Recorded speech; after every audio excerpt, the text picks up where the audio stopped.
Magandang hapon po.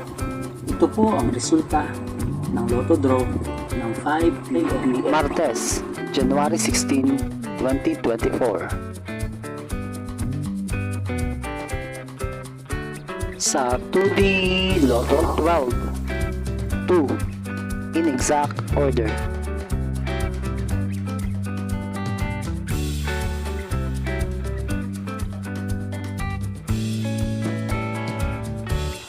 Sa 3D Lotto 4, 0, 8 in exact order.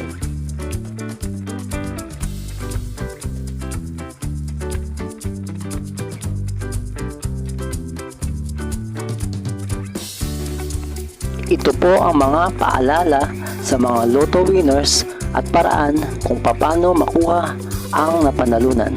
Ito po ang mga paalala sa mga Lotto winners at paraan kung paano makuha ang napanalunan.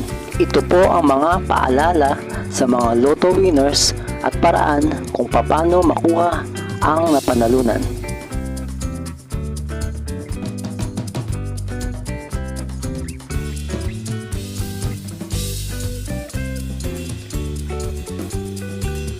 Kung nagustuhan mo ang video ito, please like, share at isubscribe mo na yan para lagi ka updated sa mga bagong Lotto results ngayon. See you again later at 9 p.m. Lotto results para sa 2D Lotto, 3D Lotto, 4D Lotto, 6D Lotto, Super Lotto, Mega Lotto, Lotto 642, Grand Lotto at Ultra Lotto. Thank you for watching this 5 p.m. draw Lotto results.